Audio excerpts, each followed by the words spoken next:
Olá, benditos! No capítulo anterior, vimos a reconciliação de Davi com seu filho Absalão depois de 5 anos.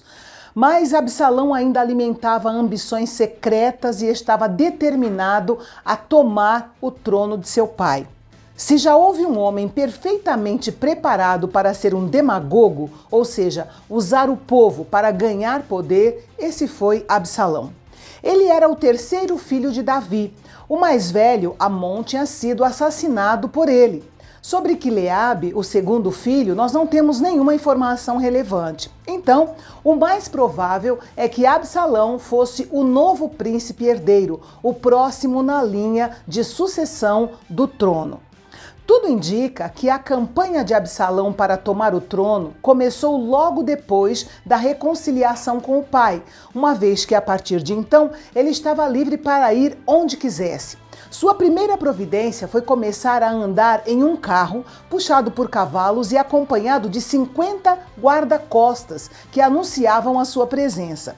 Ele também se levantava bem cedo e ficava perto da porta da cidade. Na antiguidade, a porta da cidade equivalia à prefeitura ou ao fórum. Absalão sabia que ali encontraria muita gente insatisfeita.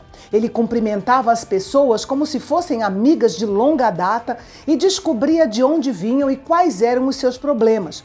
Concordava com todos que suas queixas eram justas e que deveriam ser resolvidas o mais rápido possível. Mas suas palavras não passavam de bajulação vulgar, mas o povo achava maravilhoso.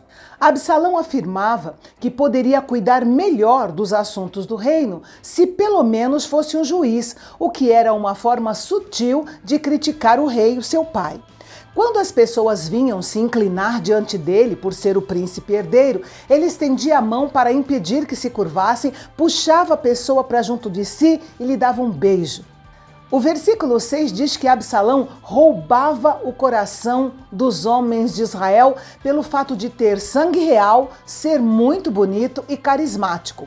O fato de esse príncipe não ter caráter algum não era importante para a maioria do povo. Como um rebanho de ovelhas, eles seguiam qualquer um que falasse o que eles desejavam ouvir e que lhes desse o que queriam.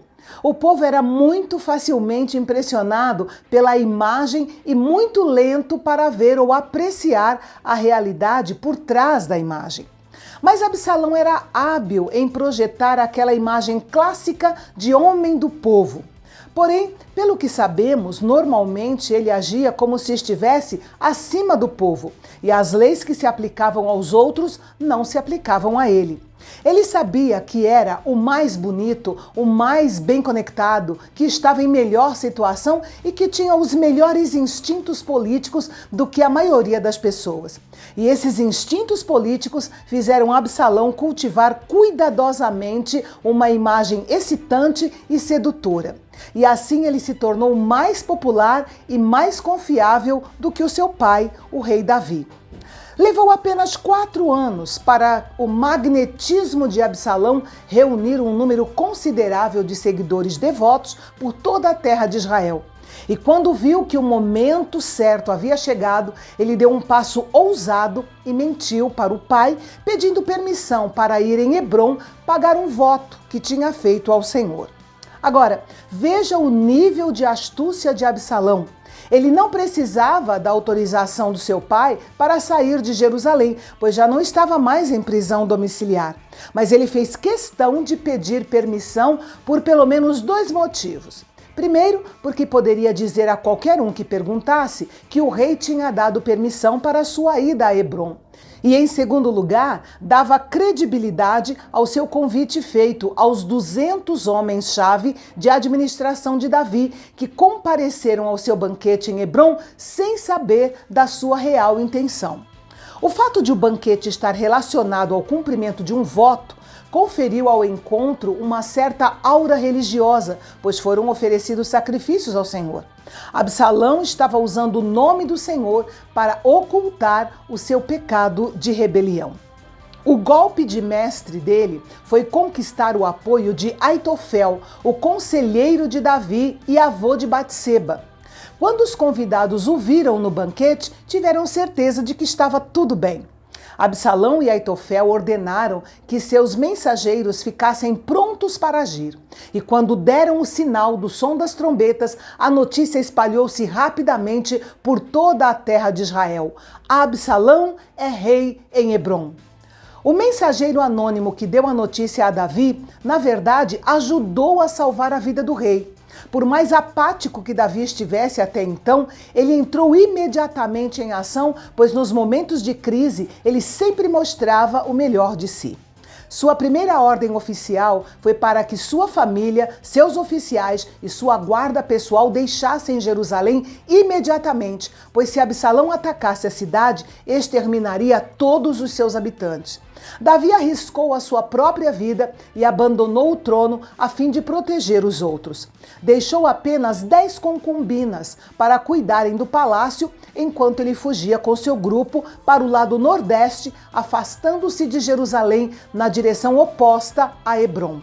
E lá ia o rei, o homem segundo o coração de Deus, o maior que já viveu, um político profundo, um general hábil, um bravo soldado, um poeta do mais sublime gênio e caráter, um profeta do Deus Altíssimo e o libertador de seu país, expulso dos seus domínios por seu próprio filho e abandonado pelo seu povo inconstante. Durante este período, ele compôs alguns dos seus salmos. No grupo que fugia com Davi, havia um grupo leal de estrangeiros, entre eles 600 filisteus de Gate, comandados por Itai, que fez questão de declarar sua lealdade ao rei. E estavam também os sacerdotes Abiatar e Zadok. E aqui cabe um lembrete. Quanto mais rebeldes houver, maior será a necessidade de sermos visivelmente leais ao nosso rei.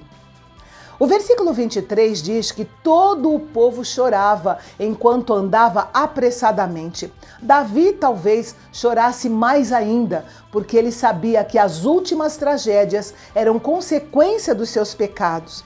Ele havia poupado a cidade de uma carnificina, mas ele, sua família e aqueles que estavam com ele estavam em perigo, sem saber o que seria do futuro do reino e da aliança de Deus com ele. Uma coisa era certa, a profecia de Natã estava se cumprindo. Davi ordenou que Zadok e Abiatar levassem de volta a Jerusalém a Arca da Aliança e incumbiu eles e seus filhos, Aimaas e Jonatas, de serem seus olhos e ouvidos ali, transmitindo toda e qualquer informação que pudesse ajudá-lo a planejar a sua estratégia. Outro mensageiro chegou ao acampamento de Davi e informou que Aitofel havia desertado para o lado de Absalão. Ele sabia que Aitofel normalmente era um bom conselheiro, mas orou a Deus para que transformasse os conselhos dele em tolices quando fosse aconselhar Absalão. A vida de Davi estava em perigo e ele teve que fugir. Mas em momento algum ele se revoltou contra Deus. Ao contrário, ele parou no topo do Monte das Oliveiras para adorar ao Senhor. E ali veio ao encontro dele seu amigo Uzai, com roupas rasgadas e terra na cabeça em sinal de lamento. Davi fez com ele o mesmo que havia feito com os sacerdotes. Enviou-o de volta a Jerusalém para também lhe servir de olhos e ouvidos. Esses 5 homens, Zadok, Abiatar, seus filhos Aimaas e Jonatas e agora Uzai, estavam arriscando suas vidas por amor ao Senhor e do reino de Israel. E então Absalão chegou em Jerusalém. E o que ele fez, aconselhado por Aitofel, foi um ato abominável de imoralidade e de traição que eu vou comentar com você amanhã aqui no canal Bendito. Até lá!